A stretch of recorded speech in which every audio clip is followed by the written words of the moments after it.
Hey guys, welcome to Techpoint Africa Podcast. My name is Emmanuel, and this is the show where we give you the best and the latest juice in Africa's tech space. So over the past few months, crypto has been giving a lot of people headache.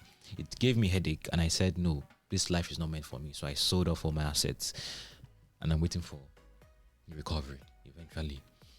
I made a lot of losses, and somehow, a lot of people have been making really crazier levels of losses. And the whole issue became really worse when I would say arguably the world's second largest crypto exchange, FTX, just collapsed in a matter of days, just all of a sudden.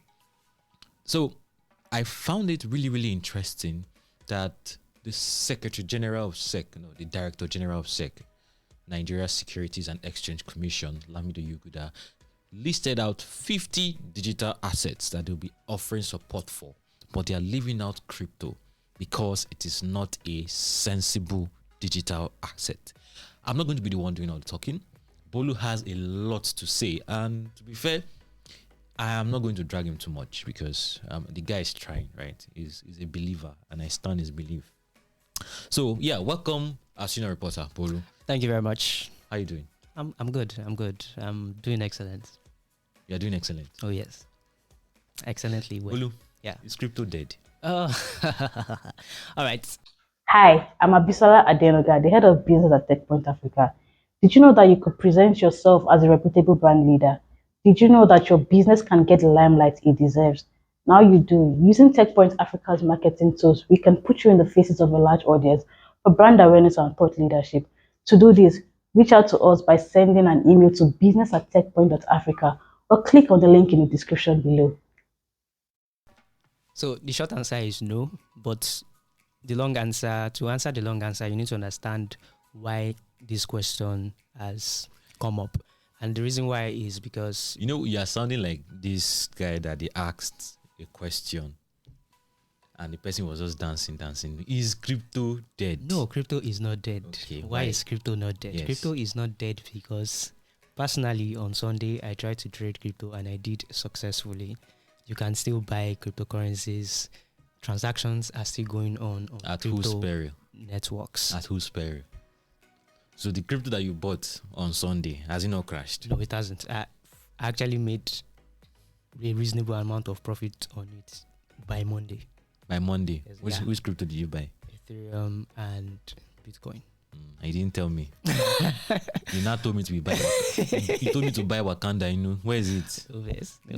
There are just sometimes you just take it's just a spur of the moment in you. So you're just like, you know what, let me do this. And I did. Okay.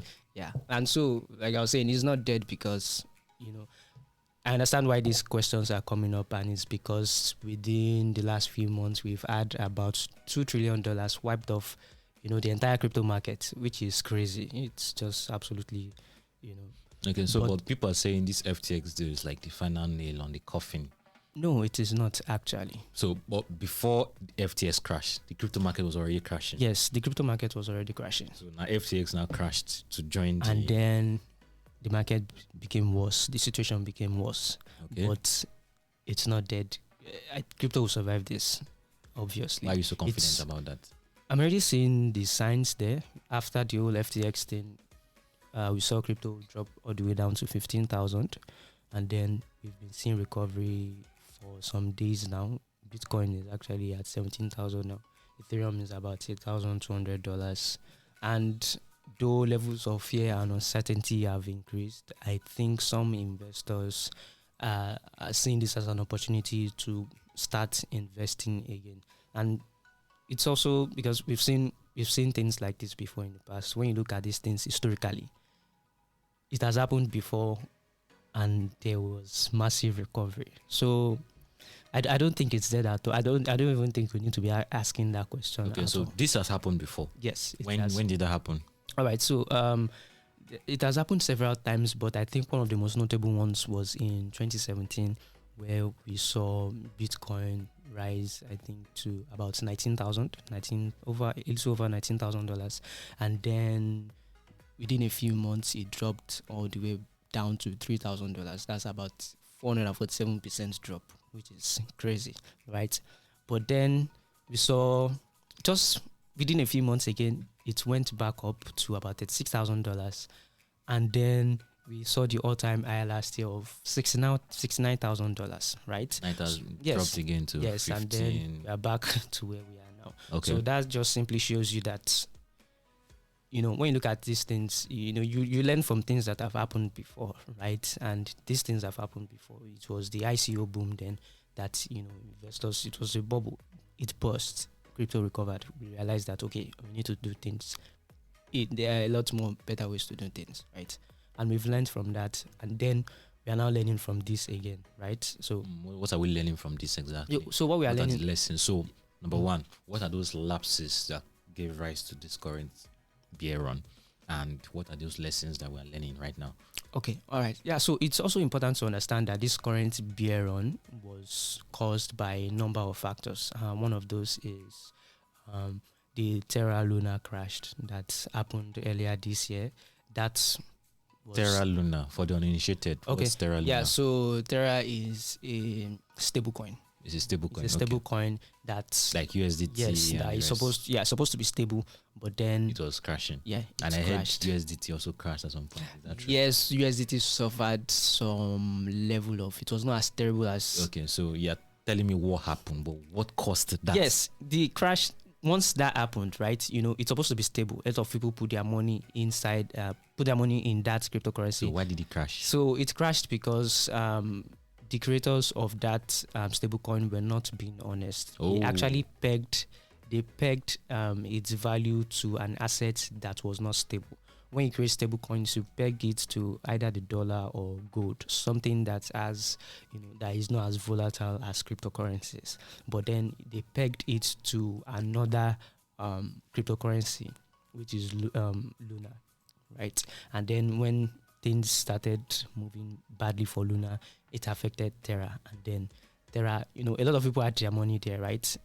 And cryptocurrency, like I usually say, is a small asset class. And when you have a small asset class, a little, bit of in and out, once an amount of money leaves that asset class, it will easily affect the value of any other asset in that class. So we saw the value of cryptocurrencies dropped. It was a very devastating hit on the crypto market, right? So that was what caused it. Another cause was, macroeconomic activities. You notice that economic activities have been slow this year. It's even slower than what was predicted by the IMF, right? So these things also contributed to what is affecting the crypto markets right now. And then the FTX thing came, and then just yes, gave it a very serious bounce. Okay. Those are some of the causes. Okay, right? so you're basically saying the crypto market is just like any other capital market. Exactly. Like the US stock exchange. Yes. So the Wall Street crash of 1929, the dot-com bubble of 2000s, the housing crisis of 2008.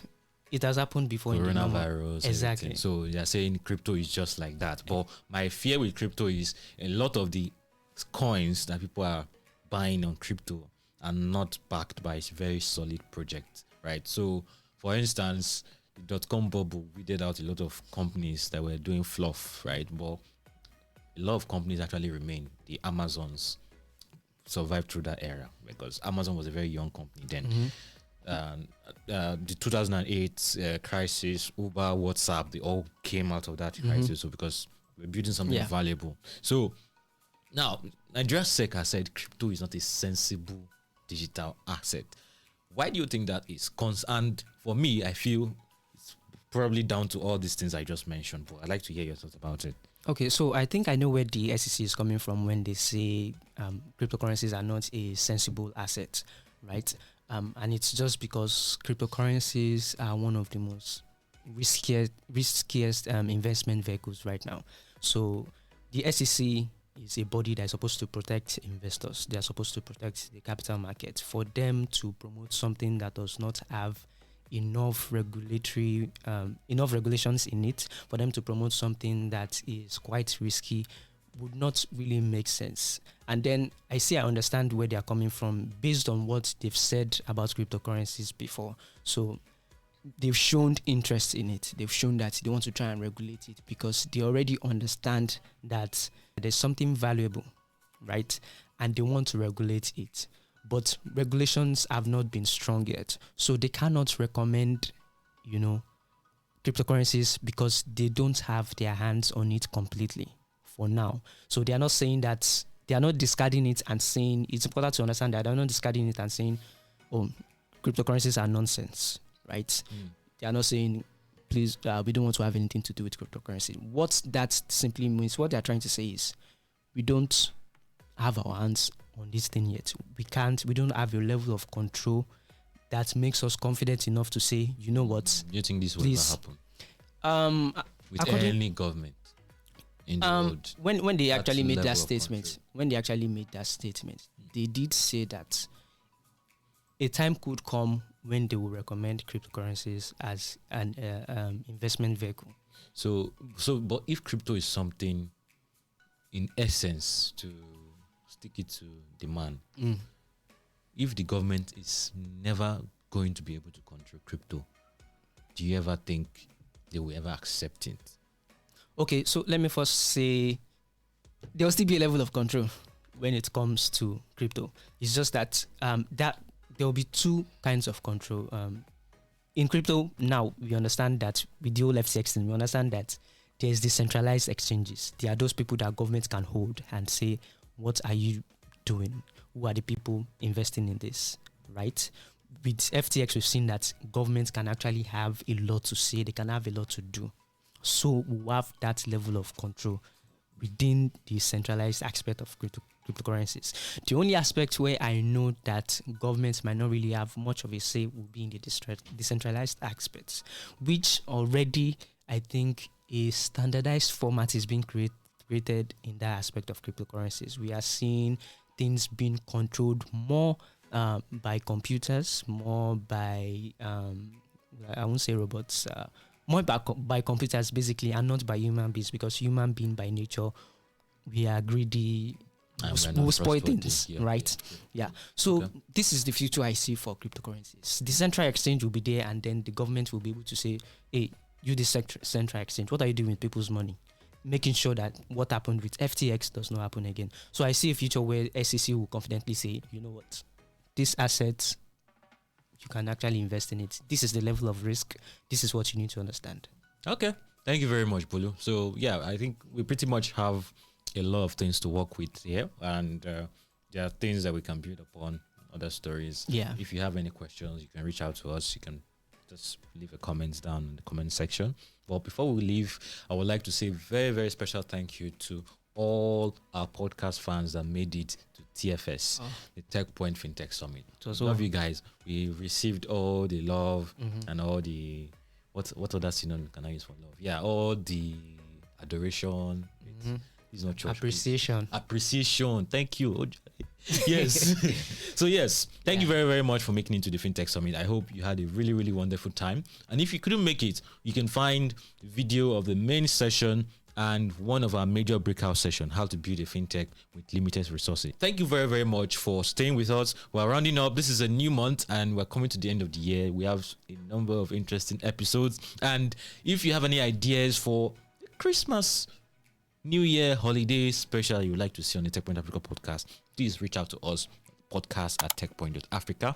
And if you're watching this video on YouTube, please subscribe, share, like to all your friends and well-wishers. Of course, Instagram, TikTok, Twitter, wherever you're watching this from, please just like, subscribe, and share. And if you're, for those listening to us, the audio fields that have been with us from the get-go, Bolu, please tell us where they can find it. All right, you can find us on Google Podcast, Apple Podcast, Spotify, iHeart Radio, or anywhere else you get your podcast. All right, people, thank you so much and see you some other time.